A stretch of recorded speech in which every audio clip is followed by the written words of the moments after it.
Hi, my name is Mike Kelly. I'm VP for Advanced Package Technology Integration at Amkor, headquartered in Tempe, Arizona. It's my pleasure to be back here this year for the 2022 Semi-Israel Tech webinar. Some great discussions last year, hoping to have some great questions to follow up, and thanks again. So real quickly, I'm going to spend a little bit of time on what we're seeing for product and silicon trends that are actually driving these products towards the heterogeneous direction. I see package trends that support that, and then take a look at what are available in the heterogeneous packaging space for solutions. So new paradigms for performance. I would say the big story has been for a while big data. There's an explosion in the number of connected devices that are connected worldwide. And, that is an interesting story by itself, but also with the advent of sophisticated graphics and especially machine learning, the demands for scientific computing and machine learning are really in a world of their own. They're helping drive this total performance demand that we see coming at us in the industry so dramatically. Gaming, of course, is a very large and growing industry and puts huge compute demands on those processes as well. And then this translates through the data center back into end devices for auto, PCs, and mobile as well. So one of the primary trends that is, I would say, energizing the discussion on this move to heterogeneous packages, at least in compute and starting at the high end, but moving down, is the cost for wafers. So as you can see, there was a major inflection point at 14 and 16 nanometer, a nearly 2x increase in wafer prices moving upward to 7, 5, and continuing 10 to 3 nanometer as well. At the same time, design costs per product, per chip are very non-linearly increasing as well. So these are backdrops on the big picture from just the silicon side. If you take a look at what this means for our customers' products and how that translates into packaging technology and those implications, there's a few major themes that are coming up, and I want to spend some time talking about these today. Higher memory bandwidth, for sure. That means many things. It could be things like more embedded SRAM, but it could also mean embedded DRAM, sorry, not embedded DRAM, but packaged DRAM of some kind, high bandwidth memory, or even DDR5 or the like, in a package. So bringing that memory bus locally, a lot lower power, more power can be spent in compute. Certainly, as we just mentioned, higher wafer costs, and I would say finer market targeting. So this whole idea of more performance again and again is requiring more targeted processing architectures, something that is a theme that's going to be, I think, going to be a strong theme over the last 5 years, just at the early discussion points of it. But chiplets helps foster or enable that discussion, because if you have a piece of silicon that you can reuse many times, then you have economy in design, and you also have time to market that can help you. More silicon content. So definitely seeing more silicon. That means translate into generally larger package sizes, either because the integration of the silicon, whether it's a module or down on the package substrate, is driving the size, and I/O count in some market sectors like networking also driving package size. And then the last two are in regard to power. Definitely bigger power, higher power, more current to deal with is forcing a lot of scrutiny on the PDN, the power delivery network inside the package, especially for 3 nanometer, a lot of package technology to help support that. And then, of course, waste heat, thermal power dissipation of that heat is ever present, and it's an ever increasing trend. So as I think about this by way of market segment, things on the left here are the items we just talked about. Everyone wants to improve upon those. We believe heterogeneous is a way to approach this for a certain product mix. And if you look at it by market segment, in deep learning, it is a quest for higher memory bandwidth. In networking, higher I/O count, higher total switch bandwidth, if you will. In compute and servers, at least in the data center, it's more cores, more monetization per core. And the trend we're seeing most recently is a push down into, higher volume client spaces where that performance, that fiercely competitive performance envelope at a reasonable cost is pushing companies into a chiplet-based heterogeneous strategy as well. One of the things that I think has been understated, and I mentioned it earlier, but this idea of time to market and reuse and higher performance, it's a virtuous cycle that is creating a drive towards a chiplet architecture to a more application-specific or domain-specific compute architectures, and reusing those chiplets, whether they're I/O or compute, in more products and perhaps more fine-grained market-directed product architectures. Really interesting space. The heterogeneous implementation path is really pretty simple. It is either a two-dimensional approach and or a three-dimensional approach up here. If you're doing two-dimensional approaches, die to die of some kind, then oftentimes these products can be instantiated in a MCM or a substrate-based technology. These have been around for a good long while. The push today is to higher densities, higher silicon densities, stacked substrates, something I'll mention later. And, for thermal reasons, we're also developing a molded flip chip BGA MCM as well. More common today in the two-dimensional space, integration of die in the 2D is modules. And most of those today are in silicon interposers. That market for AI compute is very large. And so we have a long production experience in 2.5D TSV. But the path to the future looks like it's going to be high-density fan-out. We call that substrate SWIFT, but it is basically copper organic dielectric. And whether that's a standard interposer, as shown here by the bright blue, or whether it's bridge-level solutions that put high-density patches just between the die, that is a choice based on size and performance and some other factors in manufacturing as well. Most of my talk today, I'm going to talk about these two. This is, I would say, the path that is showing up most frequently as a solution in the next 3 to 5 years. Die-to-die interfaces really drive the technology. Whether you're using a parallel interface or a serial interface can have heavy implications for the package technology. If it's parallel and very physically wide bus, a lot of physical lines like a HBM data bus, then that drives packaging technology quite hard, and you'll probably end up in a high-density module of some kind. We'll talk more about that. If you have a serial interface, these serial interfaces tend to run really fast, but fewer physical lines, and perhaps stay in a substrate-based technology. Certainly seeing that in some class of products as well. So just to reiterate, if you're in a parallel interface, you're probably looking at a high-density module of some kind.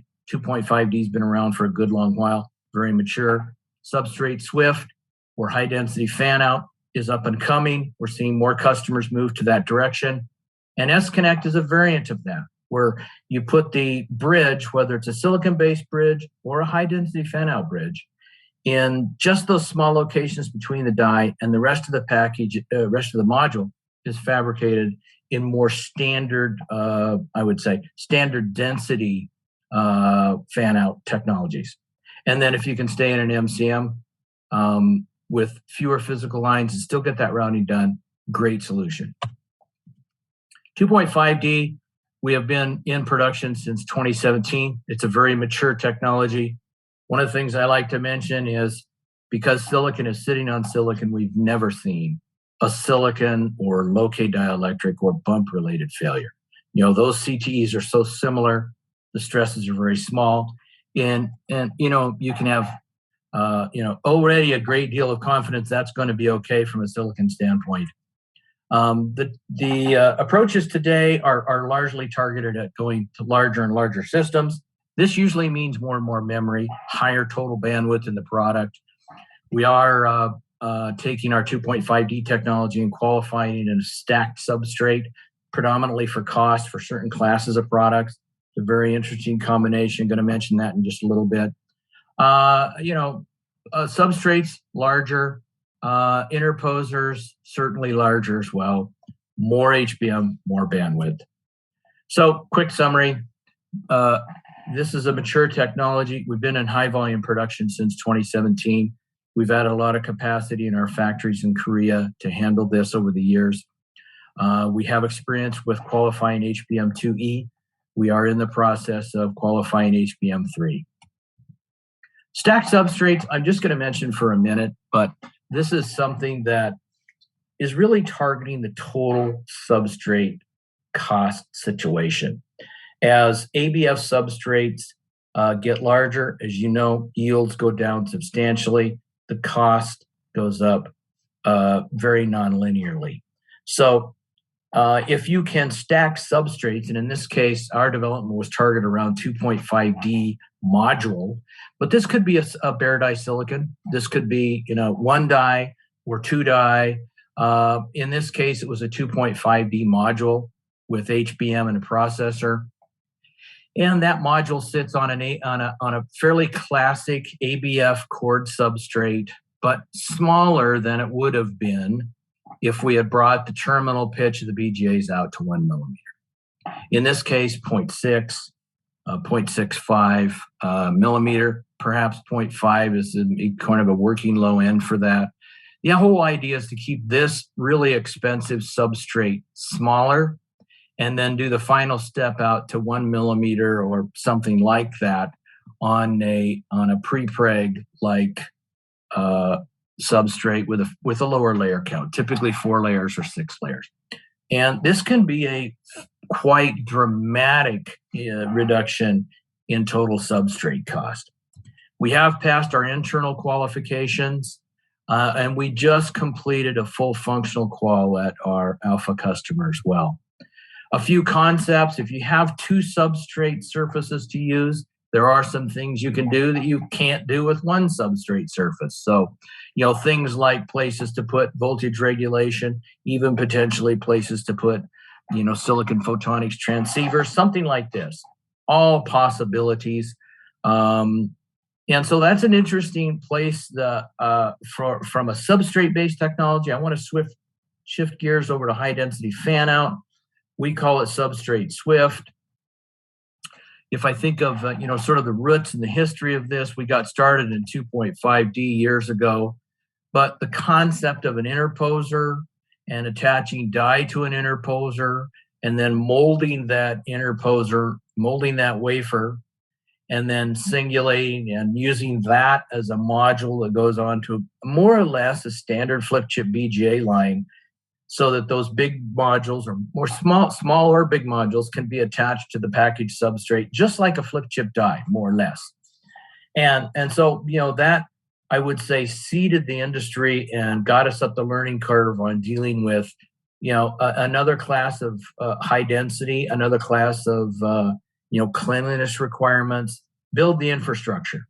And then when high density fan out came around, there was a lot of infrastructure already in place. And the idea is still essentially the same. Create an interposer that has high density routing here between all these die, and then attach die, or perhaps in some cases, die first and then the interposer.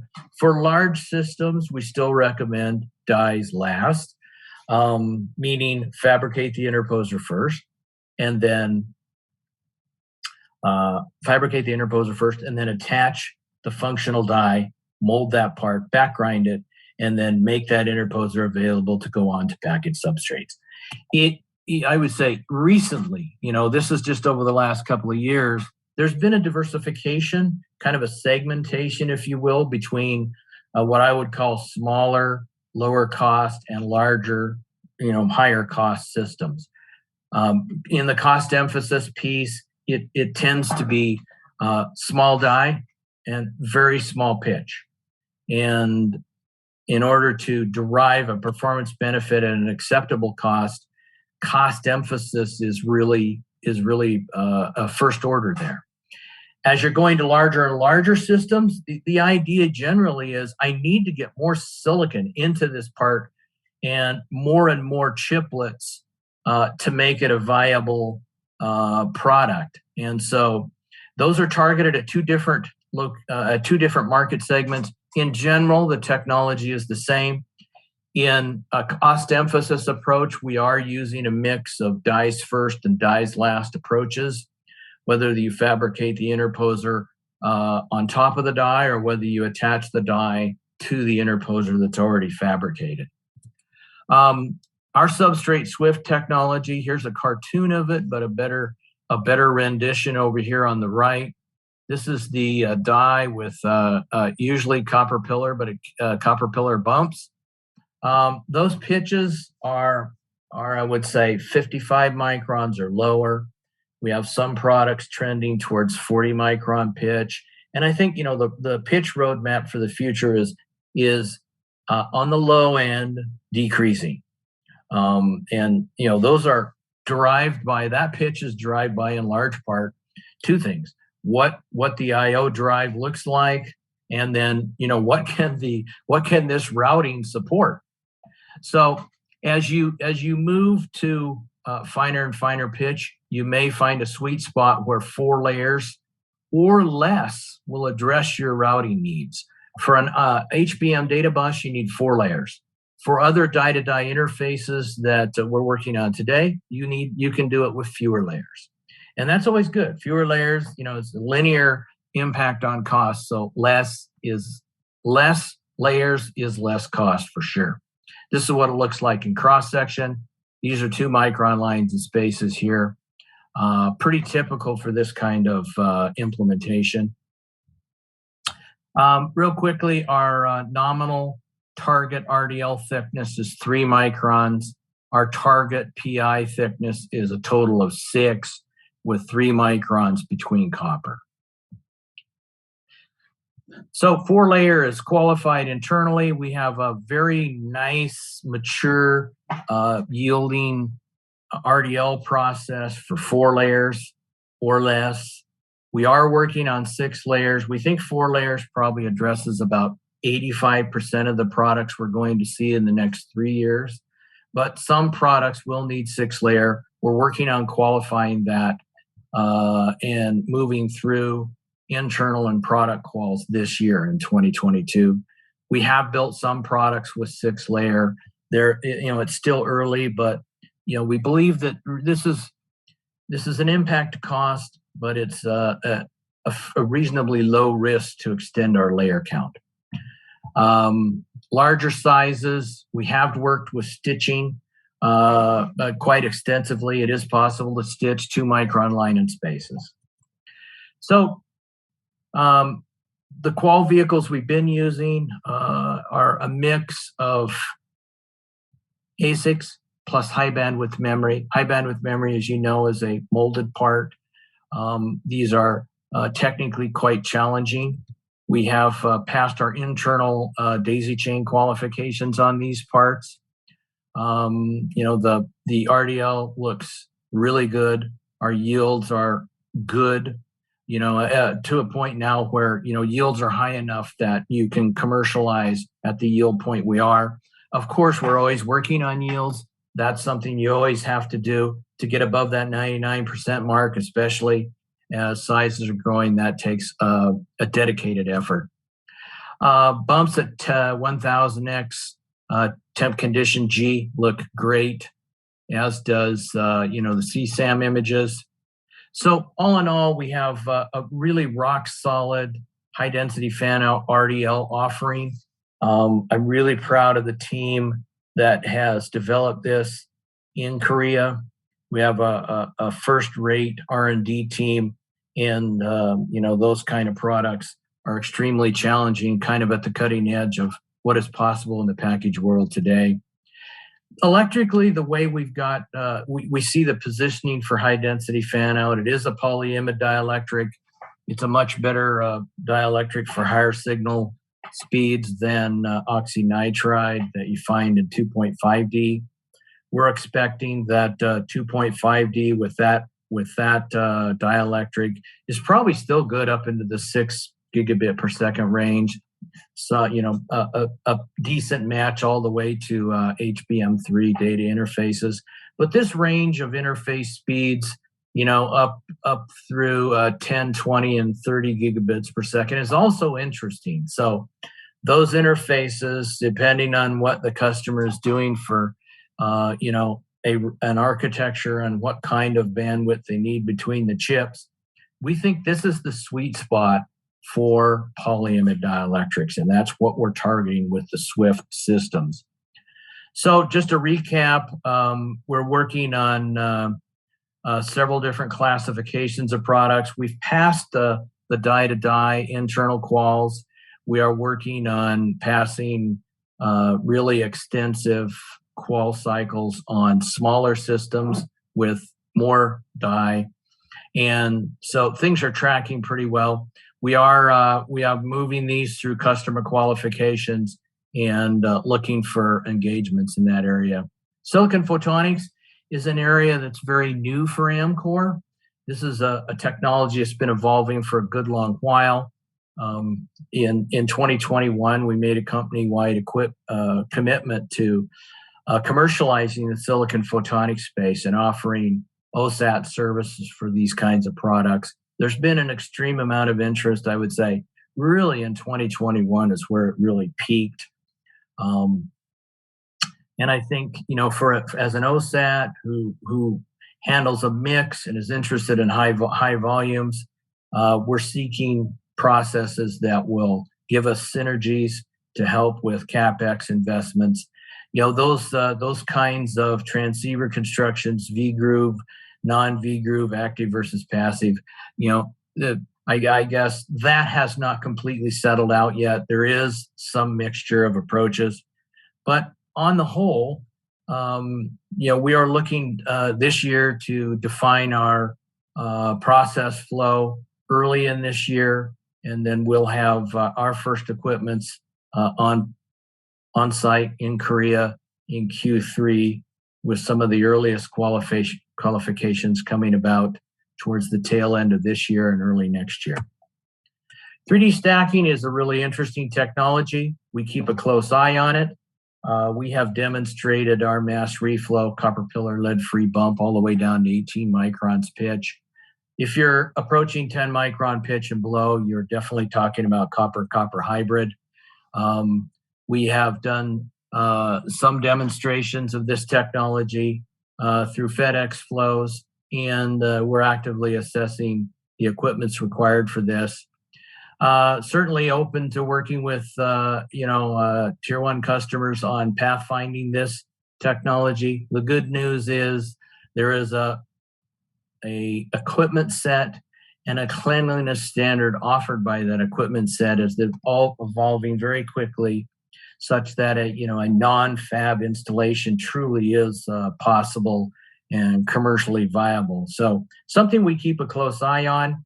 As you know, first commercializations of the copper hybrid with SRAM have already been announced.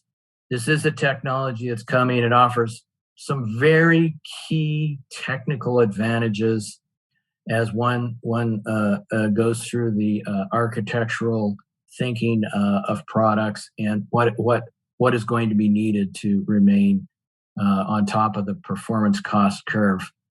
So just to wind up, my conclusions, silicon costs and complexity are forcing or causing a reevaluation of physical architectures. This is a natural evolution of this industry.